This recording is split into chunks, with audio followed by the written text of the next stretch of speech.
বছর পর্যন্ত নামাজ যখন ফরজ হয়ে যাবে ওই ফেরেশতার ডিউটি শেষ হয়ে যাবে। আল্লাহ রাব্বুল আলামিন আল্লাহ তাবারকাতের এই কত বড় মহান দেখুন, ওই ফেরেশতার ডিউটি শেষ হয়ে গেল। আল্লাহ পাক বলে বান্দারে আমি আল্লাহ পাক যেদিন থেকে তোমার নামাজকে ফরজ করে দিয়েছি আর ও দুটো ফেরেশতা তোমার কাছে গার্ড থাকবে মৃত্যু পর্যন্ত। কেরামানার কাতিবিন, সম্মানিত ফেরেশতা, সম্মানিত লেখক। এই দুটো ফেরেশতা একদিকে বাম দিকে আর একদিকে ডান দিকে কেরামানার কাতিবিন। আল্লাহ তাবারক তাআলা সম্মানিত লেখক আমাদের কাছে নিযুক্ত করেছে ডিউটি দেওয়ার জন্য, কাজ দেওয়ার জন্য, দেখভাল করার জন্য। আল্লাহ রাব্বুল আলামিন ফেরেশতাকে দিয়ে রেখেছে কাজ দেওয়ার জন্য। আল্লাহ বলে ফামান ইয়ামালু মিসকালা যাররাতিন খায়রান ইয়ারা ওয়া মান ইয়ামালু মিসকালা যাররাতিন শাররান ইয়ারা। তোমার যখন 12 বছর হয়ে যাবে, তোমার নামাজ যখন কাজা হয়ে যাবে, তুমি যখন পাপের কাজ করবে, তুমি যখন গুনাহ করবে, যারা পরিমাণ যদি গুনাহ করো, কিতাবের মধ্যে এসেছে, কোরআনের মধ্যে এসেছে ফামান ইয়ামাল মিসকালা যাররাতিন, মানে যারা পরিমাণ যদি তুমি গুনাহ করো, দেখভাল করবে আল্লাহ পাক ফেরেশতাদেরকে, ওদেরকে বলে দেবে আমার বান্দা যারা পরিমাণ গুনাহ করেছে, গুনার ফেরেশতা লিখতে শুরু করার জন্য চেষ্টা করবে। ডান দিকের ফেরেশতা বলবে এই তুমি এখন লিখবে না, এখনো সময় আছে।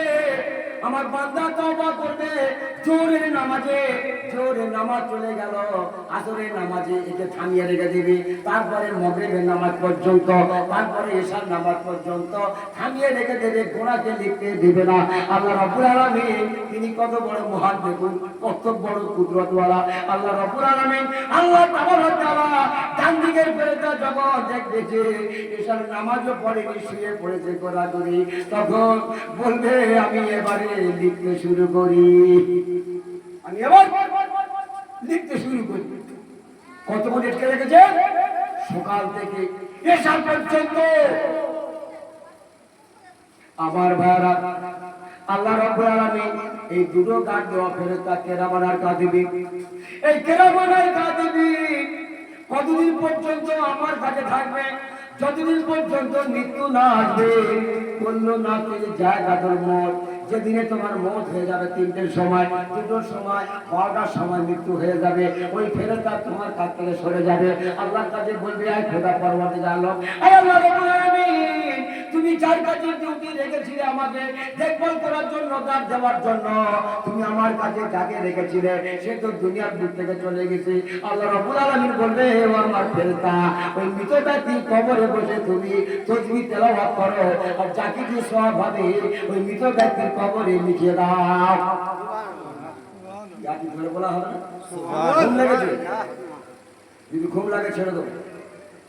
ঘুমোবার জায়গা কোথায়? কবরে। কোথায়? কবরে শুয়ে দেবে। 3টে প্রশ্ন করবে, আল্লাহ বলবে এই ফেরেশতা তুমি একার বেশি প্রশ্ন করো না, এই দুনিয়াতে খুব কষ্ট করে নামাজ পড়ে, দুনিয়া করে কোরআন তেলাওয়াত করেছে, দুনিয়াতে দিনের মেহনত করেছে, তুমি একে জ্বালাতন করো না, ঘুমোত দাও। একটা ঘুমে কিয়ামত হয়ে যাবে, একটা ঘুমে দুনিয়া ঘুমানোর জায়গা নেই। 5 থেকে 6 ঘন্টা, এর বেশি কেউ ঘুমোতে পারে না। পারে কি? তুমি বলো সকাল ফজর থেকে উঠে আর রাত 12টা, 1টা, 1:30, 2টো পর্যন্ত খালি ঠেলতেছে, হ্যাঁ ছামাল্লা খালি ঠেলতেছে মোবাইল, এরা পঙ্গু হয়ে যাবে। কি বললো? এরা পঙ্গু হয়ে যাবে। চোখের যদি শেষ হয়ে যাবে, মানিকটা কালো হয়ে যাবে। আল্লাহ রাব্বুল আলামিন ব্রেনের তারকে কেটে দেবে। ব্রেনের ভিতরে আল্লাহ পাক এত বড় সরু সরু তার রেখেছে, এই তারের কথা বিজ্ঞান জানাচ্ছে আমার ভাইরা। মানুষের দেহের মধ্যে এত শিরা আছে, সেই শিরাগুলো যদি বা খুলে একটা একটা করে গিট দেয় 9 মাইল দূরে চলে যাবে। বলি সুবহানাল্লাহ। এত এত তার রেখেছে, একটা তার যদি বিকলাঙ্গ হয়ে যায় বুতুলে খাবে। কয়েক বয়ে যাচ্ছে ব্রেনটা সঠিক হবে কিসে, একটু খেয়াল করে। কোরআন না পড়তে পারি দেখবো, কোরআন খুলে পাটা উল্টো দেখবো, চোখের জ্যোতি বাড়বে, চোখে জ্যোতি বাড়বে, ব্রেনটা সুন্দর হবে, চেহারা হবে মলি, মুখের রং হবে হলুদ বর্ণ। কেন? আল্লাহ ইমানদারের মুখ করে হলুদ। বেনামাজির মুখ দেখো আর নামাজির মুখ দেখো, বুঝতে পারো। যত ফেসাস মাখো, যাই বারে মাখো, জ্যোতি কে নেবে? আমার ভাড়া যে কথা বলছিলাম, যখন আমার মৃত্যু হয়ে গেল রাত 12টার সময় ফোনের যুগ,